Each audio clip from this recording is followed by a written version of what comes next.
বিসমিল্লাহির রহমানির রহিম। Hello everyone, আজকে আমরা আলোচনা করছি ক্যাপিটালিস্ট সোসাইটিতে যারা ফ্যাক্টরস অফ প্রোডাকশন ওন করে তারা মার্কেটের ইনফ্লেশন থেকে কিভাবে তাদের বেনিফিট লুটে নিতে পারে। 1300 থেকে 1500 সালের দিকে যখন ইউরোপিয়ান সোসাইটিতে ফিউডালিজম থেকে ক্যাপিটালিজম যখন ডেভেলপ করছিল, তখন আমরা জানি যে ক্যাপিটালিস্ট ট্রেড এবং মার্কেট সিস্টেম তখন ডেভেলপ করছিল। তো এই এক্সপ্যান্ডিং এবং বুমিং একটা ট্রেড এবং মার্কেট সিস্টেমের যে ট্রানজ্যাকশনগুলো হচ্ছিল সেগুলোকে সাপোর্ট করার জন্য অনেক বেশি পরিমাণে কারেন্সি প্রয়োজন হচ্ছিল, এবং আমরা জানি যে সে সময় গোল্ড এবং সিলভার কারেন্সি প্রচলিত ছিল। তো সে সময় গোল্ড এবং সিলভারের একটা ব্যাপক একটা স্বল্পতা দেখা দেয়। আবার অন্যদিকে 16 শতাব্দীতে জ্ঞান এবং বিজ্ঞানের ব্যাপক প্রসার ঘটে। এর ফলে টেলিস্কোপ, কম্পাস, এই যে যন্ত্রগুলো এগুলো আবিষ্কৃত হয়। এর ফলে এজ অফ এক্সপ্লোরেশন নামে একটা সময় শুরু হয়, যখন ইউরোপিয়ানরা তারা ইন্ডিয়াতে আসার কিংবা আফ্রিকাতে যাওয়ার কিংবা তারা 1492 সালে তারা আমেরিকা আবিষ্কার করে ফেলে।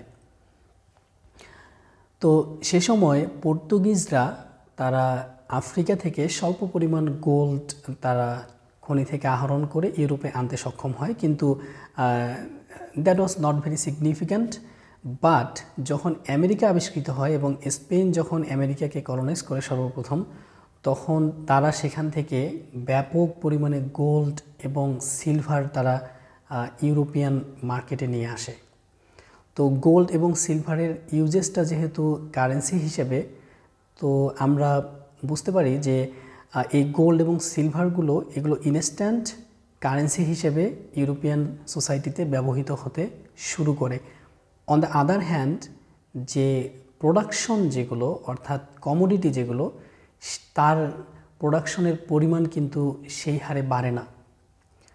তো এর ফলে যেটা হয় যে অল্প সংখ্যক প্রোডাক্টকে বেশি সংখ্যক মুদ্রা পার্সু করছে, তার মানে ডিমান্ড পুল ইনফ্লেশন তৈরি হচ্ছে। মানুষের পারচেজিং পাওয়ার অনেক বেশি হয়ে যায়, বাট সেই পরিমাণ প্রোডাক্ট মার্কেটে নাই। তো এর কারণে প্রোডাক্টের দাম অনেক বেড়ে যায়। বাট দ্য প্রবলেম ইজ, প্রোডাক্টের দাম যেই হারে বাড়ছিল, যারা কাজ করে তাদের ওয়েজ কিন্তু সেই হারে বাড়ছে না। বাড়লেও সেটা কিন্তু তার মধ্যে একটা ল্যাগ থেকে যায়, যে আজকে দাম বাড়ছে, হয়তো 1 বছর 2 বছর পর হয়তো ওয়েজ বাড়ছে, এরকম একটা ব্যাপার। তো এখানে যারা কাজ করে তারা যেমন এক ধরনের বিপাকে পড়ে যায়, আবার ওই সময় যারা লর্ডস ছিল যারা, কিংবা নাইটস যারা ছিল, নোবেলস যারা ছিল ফিউডালিজমের, তারাও কিন্তু অনেক বিপাকে পড়ে যায়, কারণ তাদেরকেও কিন্তু প্রোডাক্ট কিনতে হচ্ছে অনেক হাই প্রাইসে।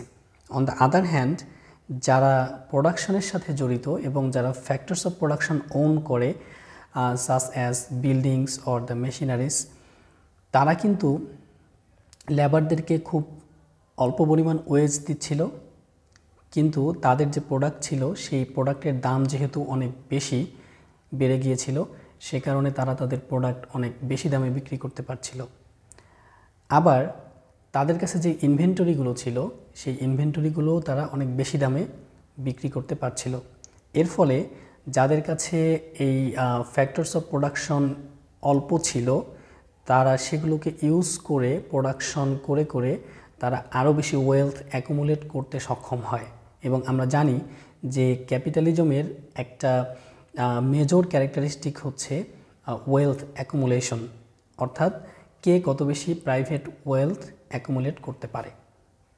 তো আমরা দেখতে পাচ্ছি যে যদিও তখন কাগজে মুদ্রা প্রচলিত ছিল না, তখন গোল্ড কারেন্সি ছিল, স্টিল ইনফ্লেশন হওয়ার কারণে তখন ক্যাপিটালিজম এর ডেভেলপমেন্ট আরও বেশি অ্যাক্সেলারেটেড হয়, এবং যারা ক্যাপিটালিস্ট প্রডিউসার যারা ছিল তারা আরও বেশি ওয়েলথ অ্যাকুমুলেট করতে সক্ষম হয়।